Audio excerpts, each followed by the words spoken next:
উপজিলে তা সম্ভাৰ ঋণী হুৱে নৰ উমে দেৱৰী নখোজে তৰ্পণে ঋষি বলিদানে ভূত চাদ আদিয়ে পিতৃ সমভাৱে পুহিত খবৰ খোজে ঋণ এহি মতে ঋণী সদা ভকতি বিহীন।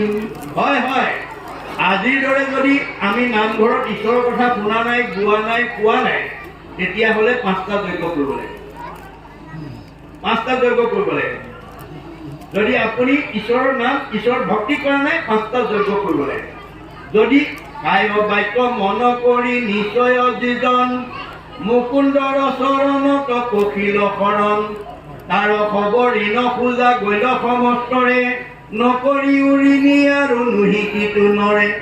আমি কায় বাক্য মন একনিষ্ঠ কৰি মুক্তিদাতা, মুকুন্দ মানে মুক্তিদাতা, ভগৱন্তৰ 1000টা নামৰ অন্যতম নাম হৈছে মুকুন্দ।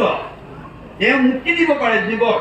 সেই মুক্তিদাতা ভগৱন্তৰ যদি আমি আশ্ৰয় ল'ব পাৰোঁ, তেতিয়াহ'লে এই 5টা ঋণে আমাৰ কোনো প্ৰভাৱ পেলাব।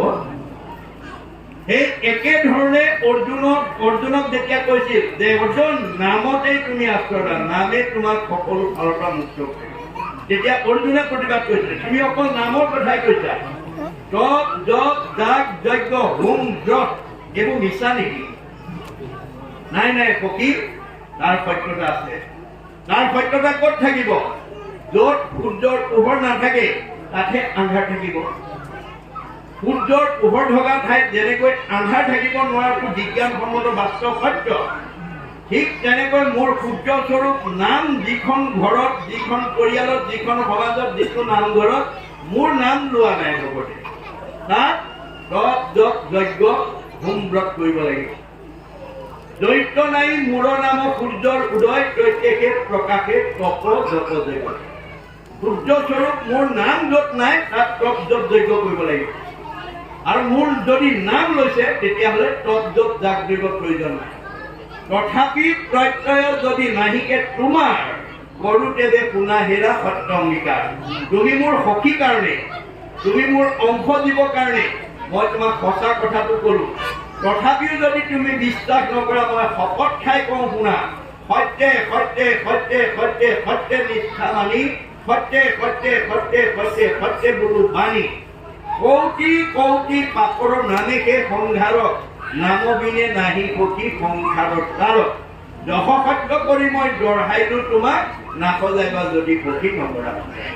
গতিকে মই তুমি সখী কাৰণে 10 বাৰ শপত খাই সঁচা কথা ক'লো, মানিলে কৰিবা, নামানিলে মৰিবা। তাৰ দুখে মোক স্পৰ্শ কৰিব নোৱাৰে। আৰু শংকৰদেৱে এতিয়া আমাক কৈছে পৰৰ ধৰ্মক নিহিংসিবা কদাচি কৰিবা ভূতক দায়া সকলো নচি সৰ্বশান্ত চিত্ৰ সৰ্বধৰ্মত বৎসল এই ভাগৱত ধৰ্ম জানা মহা। আজি আপোনালোকৰ গাঁৱৰ ৰাইজৰ লগত মোৰ তেজৰ সম্পৰ্ক নাই, আপোনালোক মোৰ ককা দেউতা আইতা বা খুৰা মানে গদাই বা বৰদেউতা নহয়, দেহৰ সম্বন্ধ নাই, কিন্তু আত্মাৰ সম্বন্ধ আপোনাৰ মোৰ। আমি সকলো এক ঈশ্বৰৰ অংশ জীৱ। সেইফালৰ পৰা মোৰ চকুত ভুল দেখিলে মই আঙুলিয়াই থৈ যোৱাটো মোৰ দায়িত্ব। আপুনি মানিলে কৰিব, নামানিলে মৰিব। মই কিন্তু ঈশ্বৰৰ ওচৰত প্ৰিয় হৈ থাকিম। ঈশ্বৰে কাক ভাল পায়? যি তেওঁৰ সৃষ্টিৰ প্ৰাণীবিলাকক ভাল পায়। কুকুৰ চিগাৰ গেডেৰ ভৰু আত্মাৰাম জানিয়া সবাকো কৰি কৰিবা প্ৰণাম। মানে দেহটোহে কুকুৰ মেকুৰী ছাগলী গাহৰি, আত্মাৰ নাই, আত্মা চব একেই। কৰ্ম দুখত কুকুৰ মেকুৰী হৈ আছে। আমিও কৰ্ম দুখত যদি কাজিয়া কৰি থাকোঁ জীৱন্ত অৱস্থাত, পৰিয়ালৰ মাজত, ওচৰ চুবুৰীয়াৰ মাজত, শাহু বোৱাৰীৰ মাজত, যে আমাৰ কাজিয়া কৰি থকা জীৱ ক'লৈ যাব লাগিব? কুকুৰৰ জন্ম ল'ব লাগিব। তোমালোকক মানুহৰ জন্ম দিছিলোঁ মিলা প্ৰীতিৰে থাকিবৰ কাৰণে, কুকুৰৰ দৰে কাজিয়া কৰিছে। এইবাৰ একেবাৰে জেগাত দি দিছোঁ যিমান পৰা কৰি দিম। গতিকে কাজিয়া কৰাৰ স্বভাৱ আছে যদি এৰিব দেই। শাহু বোৱাৰীয়ে কাজিয়া কৰিব পাৰিব, দুইজনী কুকুৰৰ জন্ম ল'ব লাগিব। ককাই ভাইয়ে কাজিয়া কৰিব পাৰিব, তেওঁলোকে কুকুৰৰ জন্ম ল'ব লাগিব। না ভুক্তং ক্ষতে কৰ্ম কল্প কল্পিতে অপি অৱশ্যমেব ভুক্তৈবং কৃত কৰ্ম সুভাষু। আপুনি কৰ্মফল ভোগ কৰিবই লাগিব। এইটো আপুনি মই দূৰৰ কথা। ধৃতৰাষ্ট্ৰই প্ৰশ্ন কৰিছিলে ভগৱন্তক, বোপা কৃষ্ণ মই 100 জন্মত কোনো পাপ কাম কৰা মনত নাই, তৎসত্ত্বেও মই এই জন্মত অন্ধ হৈ জন্ম ল'ব লগা হ'ল আৰু মোৰ জীৱনটোতে 100টা পুত্ৰৰ মৃত্যুৰ যন্ত্ৰণা শুনিব লগা হ'ল। ইয়াৰ কাৰণ কি? যেতিয়া কৃষ্ণ হাঁহি পেলাই কৈছে, পেহাদেউ তুমি 100 জন্মলৈকে ক'ব পাৰা? বোলে হয়, আৰ্যবাদী আগৰ জন্মটো বোলে সেইটো ক'ব নোৱাৰো। অৰ্থাৎ ধৃতৰাষ্ট্ৰই জাতিস্মৰ শক্তি বলত 100 জন্মলৈকে ক'ব পাৰে, তাৰ ওপৰতো ক'ব নোৱাৰে। তেতিয়া ক'লে তুমি 100 জন্মৰ পূৰ্বতো ৰজাই আছিলা। এদিন নিৰ্ভয়া কৰিবৰ কাৰণে লগত সৈন্য সামন্ত লৈ এখন অৰণ্যত প্ৰৱেশ কৰিলা। অৰণ্যত প্ৰৱেশ কৰাৰ লগে লগে তোমাৰ চকুৰ আগত এটা নুডুবা পহু দেখা পালা। পহুটো দেখা পোৱাৰ লগে লগে তোমাৰ ধনুৰ দৃষ্টি ইমান বাঢ়ি গ'ল যে তুমি সৈন্য সামন্তলৈ অপেক্ষা নকৰি নিজেই ধনুত বুন্দি তোনৰ পৰা শৰ উলিয়াই লৈ পহুটো শৰবিদ্ধ কৰিবৰ কাৰণে খেদি গ'লা। পহুটোৱে উমান পাই নিজৰ জীৱন বচাবৰ কাৰণে বিদ্যুৎ বেগেৰে অৰণ্যৰ মাজলৈ দৌৰ মাৰিলে আৰু তুমি পিছে পিছে খেদি নিলা। খেদি নি অটব্য অৰণ্যৰ মাজ মজিয়াত প্ৰৱেশ কৰিলা। শীতকাল আছিল, বেলি ডুবিল, আন্ধাৰ হ'ল, পহু মাৰিব নোৱাৰিলা, বাট পথো হেৰুৱালা, লগৰ লগৰীয়াবিলাককো বহুত দূৰতে এৰি থৈ আহিলা। অৱশেষত উপায়ন্তৰ হৈ ওচৰতে এজোপা বৰগছ দেখা পায় তাৰ তলতে গৈ কপি কপি বহিলা। তুমি যিজোপা বৰগছৰ তলত কপি কপি বহিলা তাত এহাল কপৌচৰাই পোৱালি সহ বাস কৰিছিল। তোমাৰ কপি থকা অৱস্থাটো দেখি কপৌজনীয়ে কপৌটোক ক'লে, হেৰা স্বামী, আমাৰ গৃহত যিজন অতিথি আহি কপি কপি বহি আছে তেওঁ আমাৰ দেশৰ ৰজা আৰু আমি তেওঁৰে প্ৰজা। দৈবাত তেওঁ আহি আজি আমাৰ গৃহত অতিথি ৰূপে দেখা দিছে আৰু বৰ্তমান তেওঁ জাৰত কম্পমান হৈ আছে। তুমি অনতি পলমে তেওঁ 2 ৰকমান ব্যৱস্থা দিয়া। হাৰজাৰ আহ্বান শুনি কপৌটো উৰা মাৰি গৈ পাহাৰৰ দাঁতিত গছে গছে ঘঁহনি খাই জুই লগা অৰ্ধদগ্ধ অগ্নিৰ টুকুৰা এটা আনি তোমাৰ মুখৰ আগত পেলাই দিলে। তুমি জুইকণ পোৱাৰ লগে লগে আনন্দ মনেৰে শুকান জাবৰ জোঁথৰ গোটাই দপ দপকৈ জুইত খোৱালা। যাৰ নিবাৰণ হ'ল, কিন্তু দিনটো পহুৰ পিছত যে দৌৰি ফুৰিছিলা তোমাৰ ভোক অনুভৱ হ'ল।